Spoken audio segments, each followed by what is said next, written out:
Hey guys, and welcome to another tutorial. This time I will be covering a glide/jump trick called the Groundtouch. The Groundtouch is not actually a jumping trick itself, but you can do a 180 jump in order to transition from forwards to backwards. Or if you are really skilled, you can try a Groundtouch 540 jump. So first I'm going to explain the forwards and backwards Groundtouch, and then the Groundtouch with a 180 jump. The Groundtouch 540 will have its own dedicated tutorial, so I won't explain it in this video. The Groundtouch, as the name suggests, is a trick where you glide on one leg and touch the ice with the hand of the same side. So if you glide on your left leg, your left hand touches the ice. But let's not get ahead of ourselves. First of all, you should learn to skate on one foot. Go in a big circle at medium speed. Bend your knee a bit and put all your weight on your inside leg. Why medium speed? Well, because if you're too slow, you will fall to the inside. The faster you are, the more you can lean to the inside without falling. Backwards, it's pretty much the same thing. If you can do this confidently, we can move on to the actual Groundtouch.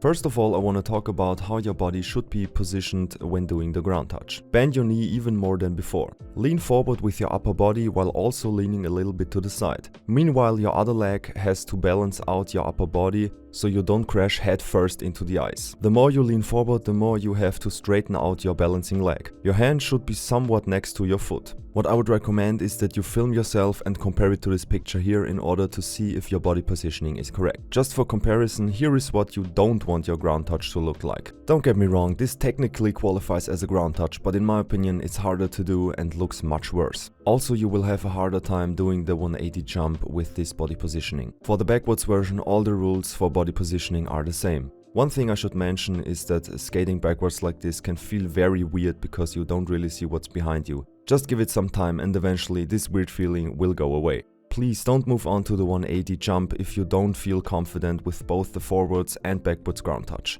You can seriously injure yourself when failing the jump. I would recommend you to try the 180 jump without touching the ice first, just to get a good feeling for landing backwards on one foot. Now let's finally get to the Groundtouch 180 jump. Do your normal forwards Groundtouch. Now you have to do 4 motions at the same time, pretty much synchronized. First, move your upper body from a bent forward position to an upright position. Second, move your balancing leg from behind you to next to you and then drive your knee up. Third, pull both your hands up. And fourth, you have to straighten your standing leg and actually jump off. As I said earlier, these motions have to happen at the same time in order to generate enough momentum for the jump and the spin. After you jump off, you want to really focus on where to land. Always bend your knee upon landing to soften the impact. Also, your chest should be slightly angled towards the ice while in the air. I often see freestylers trying the Groundtouch for the first time, and I almost always notice them being very unstable in their skates.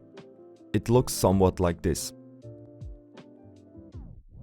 And you might be thinking the laces are just too loose, but that often is not the problem. So now I want to share a trick with you that I do all the time in Groundtouches without even noticing. This might sound strange, but bear with me. You want to push your toes down. This will give you much more stability in your skate without tightening your laces to the point where your feet hurt. So if you feel unstable when doing the Groundtouch, just try this trick. I promise you it will help. The Groundtouch 180 jump is fun on its own, but the intent of a jump is almost always to jump over something or someone. What we often do to train for a higher or longer jump is to jump over some sort of obstacle. For length, you can put down 2 gloves or something else to measure the distance of your jump. For height, you can jump over a friend, which I actually would not recommend because most ice rinks don't allow something like that and will probably throw you out. The best thing you can do for height is to first ask the staff if they even allow this, and if they do, ask them for some sort of training device for beginners, which most rinks have. But in my experience, your chances of this happening are very slim, but it doesn't hurt to ask, I guess. The Groundtouch will be ranked in the very easy tier and the Groundtouch 180 jump in the normal tier. Okay, that was all I had to say about the Groundtouch. I hope you liked it. If you have any questions or recommendations for future tutorials, please comment down below. See you next time. Bye guys.